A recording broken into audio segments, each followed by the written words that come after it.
अस्सलाम वालेकुम दोस्तों, मैं हूं आपका होस्ट, आपका दोस्त उमर कायम खानी और आप देख रहे हैं हमारा YouTube channel sports फनकारियाँ।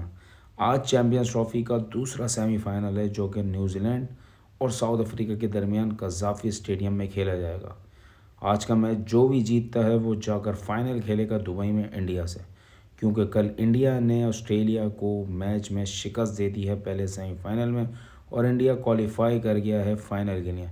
Champions trophy से सिर्फ एक कदम दूर टीम इंडिया तैयार है फाइनल में साउथ अफ्रीका या न्यूजीलैंड से खेलने के लिए, क्योंकि इंडिया ने अभी तक तमाम मैचेस जीते हैं और बड़े ही वन साइडेड मैचेस जीते हैं। इंडिया ने किसी भी मुश्किलात के बिना सेमीफाइनल भी जीत लिया। ऑस्ट्रेलियन टीम जो कि 264 रन बनाकर आउट हो गई थी और इंडियन टीम को टारगेट दिया था 265 रन का।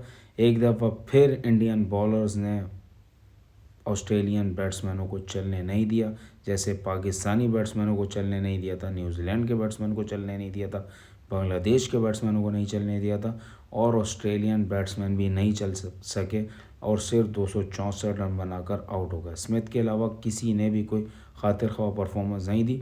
जबकि इंडिया की जब बैटिंग आई तो विराट कोहली ने एक दफ़ा फिर किंग वाली इनिंग्स खेलते हुए इंतहाई शानदार 81 रन बनाए और अपनी टीम को जितवाने में इंतहाई अहम किरदार अदा करते हुए टीम को फाइनल तक पहुंचा दिया। विराट कोहली ने साबित कर दिया कि वो नो डाउट दुनिया का बहुत बड़ा बैट्समैन है और जब जब बड़े मैचेस में खड़ा होता है तो मैचेस जितवाता है। सबसे यूनिक बात उसकी यही है कि जितने बड़े प्लेयर्स अभी तक हैं, जैसे विलियमसन चले मैच नहीं जितवा सके, स्मिथ चले मैच नहीं जितवा सके, लेकिन विराट कोहली जब चले तो वो मैच जितवाते ही हैं। ये सबसे अच्छी बात है विराट कोहली के अंदर कि वो मैच विनिंग इनिंग खेलते हैं और उन्होंने कल भी इसी तरीके की एक इनिंग खेली जो कि ऑस्ट्रेलियन बॉलर्स को बिल्कुल ख़त्म कर डाला।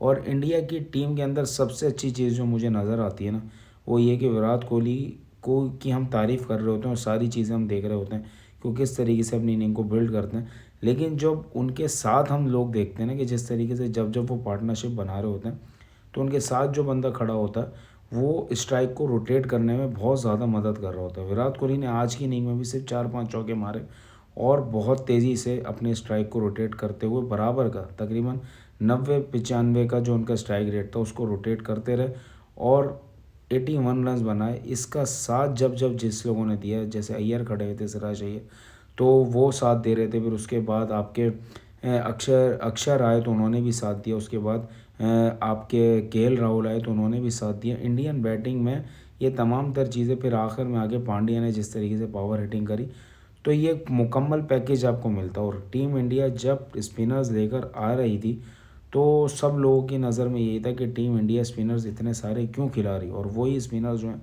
वो टीम इंडिया को फाइनल तक तो ले गए। लेकिन अब फाइनल में क्या होगा, साउथ अफ्रीका से मुकाबला होता है या न्यूजीलैंड से। न्यूजीलैंड अपना वर्क कंप्लीट कर कर आई है, अगर उससे मुकाबला होता है तो मुझे लगता है कि न्यूजीलैंड इस दफ़ा कुछ अलग कर देगी अगर फाइनल में मिली तो। लेकिन सबसे पहले तो न्यूजीलैंड को आज का मैच जीतना है साउथ अफ्रीका से, जबकि साउथ अफ्रीका बड़ी मशहूर है, चोक कर जाती है फाइनल्स के अंदर और सेमीफाइनल्स के अंदर।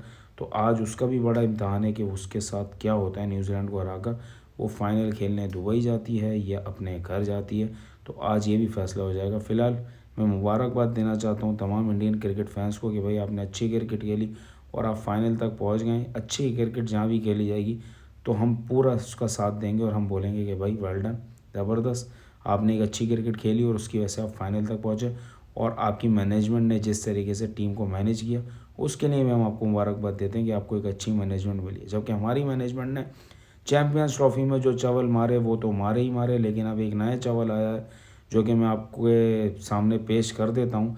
पाकिस्तानी स्क्वाड का ऐलान हो गया न्यूजीलैंड टूर के लिए, जिसमें से T20 के अंदर से बाबर रिजवान को बाहर कर दिया गया है और उनकी जगह नए टैलेंट को डाला गया है, जो कि बहुत ही ज़बरदस्त काम किया गया है। और मैं इस काम का बिल्कुल साथ देता हूँ कि भाई आपने बेहतरीन काम किया। और वो नए टैलेंट में जो आपने नए लोगों को मौका दिया उनमें शादाब खान भी शामिल हैं, जी हाँ। और कप्तान आपने बना दिया है सलमान अली आगा को, जिनके बारे में आज से पहले तक ये कहा जा रहा था कि भाई इस बंदे को T20 खिला क्यों रहे हो, ये तो वनडे और टेस्ट का प्लेयर है, इसको T20 ना खिलाएं, इसकी क्रिकेट को ख़राब ना करें, इसको फोकस करने दें। लेकिन हमारी मैनेजमेंट तो कुछ अलग ही सोचती है ना। उसकी अलग सोचने की वजह ये कि क्यों ना इस बंदे को भी रगड़ा दिया जाए और इसको तमाम फॉर्मेट्स में खिलाकर इसको गंदा किया जाए।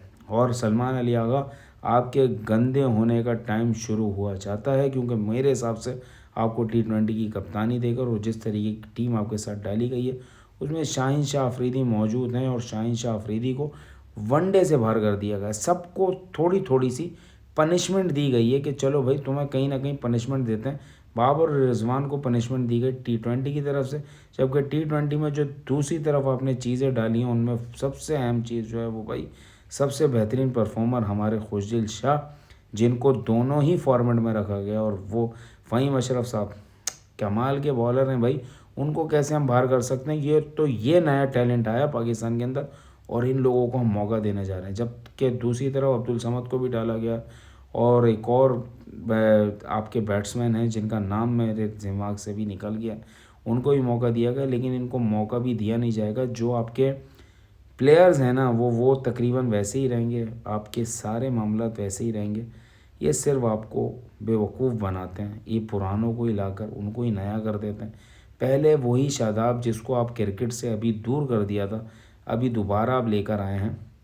अभी तक वो बहुत बुरा प्लेयर था, इनकी परफॉर्मेंस बुरी हुई तो वो बुरा अब अच्छा हो गया। हमारे असल में होता ये, सबसे अहम बात मैं आपको बताऊँ, जो ना खेले ना वो अच्छा है और जो खेल रहा है वही गंदा है। तो आपने जब जब आपको गंदा होना है ना, आपने पाकिस्तानी टीम में खेलना है, आप गंदे हो जाएंगे। और जैसे ही आपने अच्छा होना है आप मैचेस छोड़ दें, फिर देखें सब बोलेंगे यार आप तो अच्छे थे यार, वो थे, अभी ये लोग जो खेल रहे हैं ये तो बिल्कुल बेकार है। तो पाकिस्तानी टीम में सेटअप कुछ इसी तरीके का। अभी न्यूजीलैंड से ये जब सीरीज़ अल्लाह ना करे हारें, लेकिन हार जाते हैं तो ये सारे जितने अभी अच्छे बने हुए हैं ना, जो अच्छे प्लेयर्स हमने सेलेक्ट कर लिए और हमें बड़ी खुशी है कि ये हम इनको कह रहे हैं कि हमने एक T20 की अच्छी टीम बनाई है, तो ये देखिएगा अच्छे कितने गंदे हो जाएंगे। हारिस को भी दोबारा से चांस दिया गया है और हारिस को मौका दिया गया। हारिस को इससे पहले भी कई दफ़ा मौके मिले, लेकिन मैं दुआ को ये हूँ कि अल्लाह करे हारिस कामयाब हो। और पाकिस्तान का एक अच्छा टैलेंट है, मैं तो हमेशा से टैलेंट को सपोर्ट करता हूँ। कुछ लोग बोलने लग जाते हैं कि इसको निकालो, ये करो वो करो, इसको बहुत चांस दे दिया। लेकिन मैं ये कहता हूँ चांस मिलने चाहिए, लेकिन चांस का मतलब ये कि आप कभी ना कभी, आप जब तक हीरो नहीं बनेंगे, अगर बाबर रिजवान हीरो बने तो उन्होंने कुछ ना कुछ करके दिखाया, या जो भी शाहीन भी हीरो है, नसीम भी हीरो, इन्होंने अपनी अपनी कारकर्दगियाँ दिखाई हैं। जिस तरह साइम अयूब ने रिसेंटली कारकर्दगी दिखाकर अपने आप को साबित किया कि वो हीरो है, तो अब हारिस और जितने नए टैलेंट, हमारे शादाब भाई भी एक नया टैलेंट है, उनको भी अपनी परफॉर्मेंस से साबित करना पड़ेगा कि भाई आपने कुछ ना कुछ करना पड़े। जबकि वनडे में आपने बाहर कर दिया है शाहीन को, शाहीन की जगह हमने मोहम्मद अली को लिया है और हमने आकिब जावेद को लिया है, अबरार को हमने T20 में रखा है। और जबकि बाबर और रिजवान वनडे स्क्वाड में शामिल हैं, रिजवान वनडे के कप्तान भी हैं और T20 की कप्तानी दे ही नहीं चाहिए थी पहली तो। अगर दे दी थी तो कुछ अरसे आपने उसको कंटिन्यू करना चाहिए था कि आप देखते हैं मज़ीद। लेकिन आपने जिस बंदे को भी कप्तानी दी है ना, मुझे आप नो डाउट, मैं तो नहीं समझता कि क्रिकेटर तो क्रिकेटर होता है, लेकिन जो लोग तनकीद करते थे सलमान अली आगा के ऊपर, मेरे खैर कभी भी तनकीद का मरकज़ सलमान अली आगा नहीं रहा। मैं तो समझता हूँ कि टैलेंटेड बंदा है और अच्छी क्रिकेट खेलता है, लेकिन जो लोग तनकीद करते थे आज उनको बगले बजाते हुए देखते हुए मुझे बड़ा अफसोस हो रहा है यार, कि मतलब सिर्फ तनकीद आप सलमान अली आगा पर इसलिए करते थे कि बाबर आजम खिलाता था।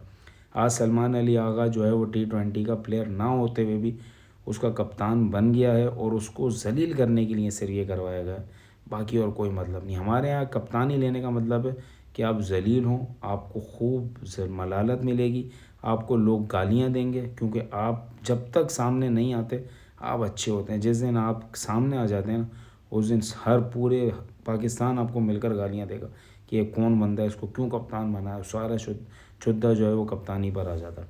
तो सलमान भाई के लिए मैं बोलना चाहता हूँ, सलमान भाई अल्लाह आपको कामयाब करे, वरना आपको बहुत गालियाँ पड़ने वाली हैं, सीरियस बताऊँ मैं आपको। और अल्लाह आपको आफ़ियत के साथ ये तमाम मैचेस जितवा दे। तो मेरी दुआ तो ये था कि हम भी खुश हो जाएं, वरना ये पाकिस्तानी कौम और मैनेजमेंट ने असल में आपको करवाया पाकिस्तानी कौम से गालियाँ सुनवाने के लिए, वरना रिजवान की कप्तानी मेरे हिसाब से बुरी नहीं है। रिजवान की कप्तानी में अगर आप देखें तो हमने वनडे सीरीज़ जीती हैं और वनडे सीरीज़ को उसको कप्तान बनाया, लेकिन हमारे पास मसला ये है कि हमारे पास पावर हिटर्स हैं नहीं। देख लेते हैं लड़के क्या करते हैं, अल्लाह करे ये अच्छा ही करें और हमारी मैनेजमेंट का फ़ैसला ही सही साबित हो। उम्मीद हम यही करते हैं। फ़िलहाल के लिए इतना ही था, देखते हैं आज का मैच कौन जीतता है, न्यूजीलैंड के साउथ अफ्रीका। इजाज़त दीजिएगा, अपना ख्याल रखिएगा, अल्लाह हाफ़िज़।